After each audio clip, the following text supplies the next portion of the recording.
Mastering the valve drill is a crucial skill for every diver using doubles, whether in twin set or side mount configuration, irrespective of whether they are engaged in technical or recreational diving. Contrary to common belief, the valve drill isn't an emergency procedure. It's a skill-building exercise that fosters a comprehensive understanding of your equipment. More importantly, it helps develop muscle memory and automatic response capabilities in the event of a genuine failure.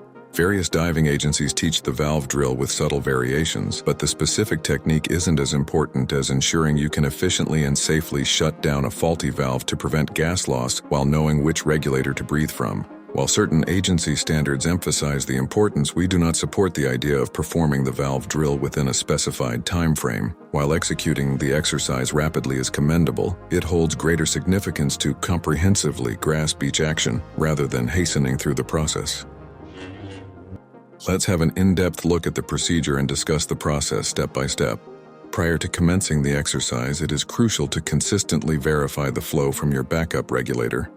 So start by briefly purging it. Initiate communication with your team using your primary light before moving on to shutting down the right post. Once closed, ensure you fully breathe down the long hose before transitioning to the backup regulator.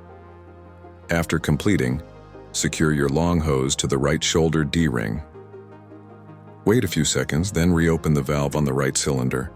Ensure that the valve's initial rotation is slow to avoid the displacement of the O-ring in certain first-stage designs.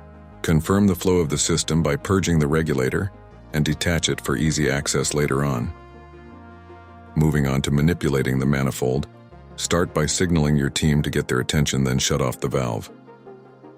This will isolate the cylinders, but not prevent flow to either regulator. After a couple of seconds, make sure to reopen the valve. Exercise caution to avoid forcefully overturning the valves in either direction, as this may lead to them becoming stuck and causing operational difficulties. The last step is to shut off the left post that is feeding your backup regulator. Pay close attention to the primary light here. When holding your primary light with your right hand, refrain from utilizing the Goodman handle and instead grasp it in a manner that allows you to quickly free up your hand if the need arises to share air at this point. Once you fully close the valve, ensure to breathe down the hose, leaving you with no gas, then switch back on the long hose. Same as you previously dealt with the right post. Wait a couple of seconds and then casually reopen the left valve. Once again, be cautious to initiate the valve turn gradually during the initial rotation to avoid unintentional free flow. At this juncture, ensure that all systems are fully open and functioning. To confirm, conduct a flow check by inspecting each valve sequentially from right to left, including the manifold. The verification process concludes upon confirming the reopening of all three valves. Once done, check and communicate the pressure remaining in your cylinders.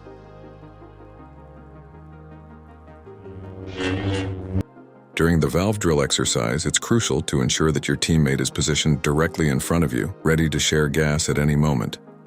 Since you'll be executing critical maneuvers by toggling your gas sources, maintaining eye contact with your team throughout the entire exercise is essential. If you happen to get confused in the process and find yourself momentarily without breathable gas, it's important to promptly signal out of air and fix the valves after you re-established your breathing. Thanks for watching and hope you learned something. Consider subscribing to FlowState Divers to become part of the community of conscious divers and to get notified on our upcoming content.